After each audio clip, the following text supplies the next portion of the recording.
Bonjour, nous allons voir aujourd'hui comment fonctionne un patrimoine et la différence entre un patrimoine actif et un patrimoine passif et les deux familles qui sont dans le patrimoine actif.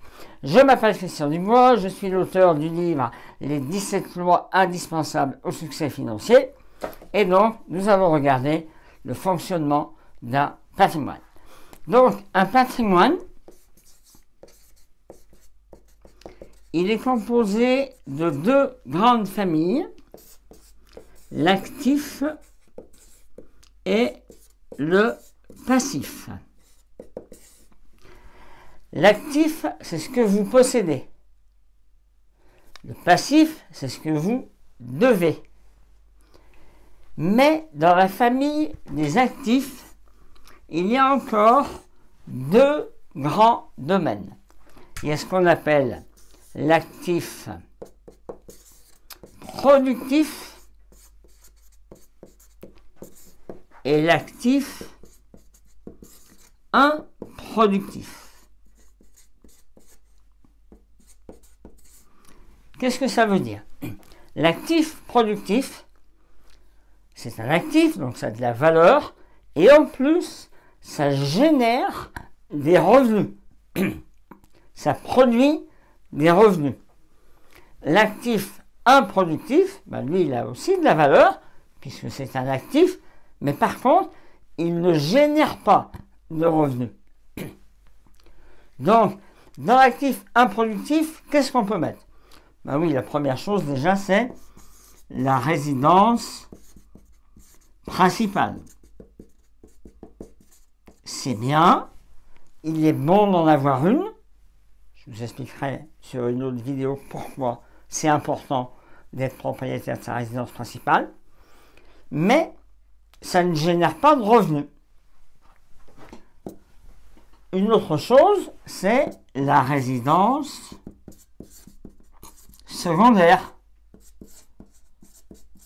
Vous savez, la maison que l'on a à la campagne, ou l'appartement qu'on a à la mer ou à la montagne, et on ne veut pas le louer, parce qu'à l'intérieur, il y a un bibelot de la grand-mère, et on ne veut pas qu'on nous l'abîme. Donc, on ne loue pas. Résidence secondaire. Ensuite, qu'est-ce qu'il y a? Il y a tout ce qui est moyen de locomotion, hein? Les voitures, les motos, bien sûr, hein? Tout ce qui est les bateaux, tout ce qui est moyen de locomotion. C'est bien, ça a de la valeur, mais ça ne rapporte pas d'argent. Et puis, bien sûr, il y a également l'or. Oui, l'or, ça ne rapporte pas de revenus réguliers. Il faut bien faire la différence entre une plus-value et des revenus. Parce que la résidence principale, si vous la revendez, ça peut générer une plus-value, mais si vous la gardez, ça ne génère pas de revenus. Alors qu'un actif productif, vous gardez le bien et en plus, ça génère des revenus. Donc, je reviens à l'or. Oui, l'or, j'ai jamais vu personne aller à la banque, ouvrir son coffre-fort, sortir son lingot d'or avec une lime à ongles, gratter pour avoir des paillettes, pour avoir des revenus. Non. Okay? Alors, tout ça, ça ne veut pas dire qu'il ne faut pas en avoir. Ça veut simplement dire que ça ne génère pas de revenus. Et si on veut préparer son avenir, vous conviendrez avec moi qu'il est sage d'avoir des actifs productifs, ça veut dire des actifs qui vont générer des revenus et peut-être un jour remplacer vos revenus du travail ou au moins dépasser vos revenus du travail. Et là, vous vous sentirez vraiment en sécurité. Ce sera la véritable liberté financière. Donc dans les actifs productifs, qu'est-ce qu'on va mettre? Déjà, on va mettre tout ce qui est produits d'épargne. C'est quoi les produits d'épargne? C'est le livret A, c'est les CEL, c'est les PEL, etc. Ça ne rapporte pas grand-chose. C'est vrai. Enfin, c'est mieux que rien. C'est mieux que zéro. Okay? Donc, c'est considéré comme un actif productif parce que vous avez mis un capital et il génère des revenus et je vous parlerai sur une autre vidéo de ce qu'on appelle les intérêts composés qui permettent justement d'avoir de plus gros intérêts.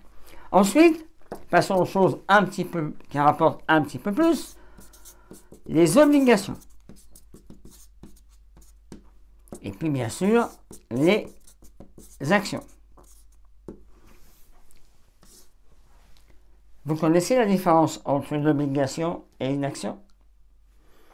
Une obligation, c'est comme un prêt, c'est comme si vous prêtiez de l'argent à un État ou à une grosse société. On appelle d'ailleurs ça également emprunt d'État.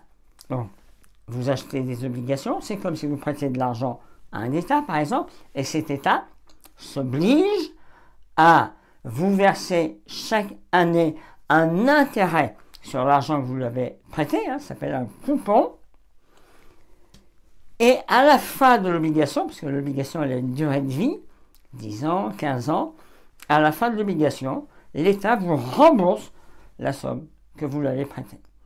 Alors quel est le taux d'intérêt? Ça dépend. Ça dépend quoi? Ça dépend à qui on prête. Si vous prêtez à l'Allemagne ou si vous prêtez à la Grèce, c'est pas le même risque. Donc c'est pas le même taux de rémunération. Et l'obligation, bien sûr, elle est cotée également sur les marchés financiers. L'action. L'action, elle, c'est des parts de société. Quand vous achetez une action, vous achetez les parts d'une entreprise. Si l'entreprise, elle fonctionne bien et qu'elle fait des bénéfices, elle n'est pas obligée, elle peut vous verser une partie de ses bénéfices qui s'appelle les dividendes.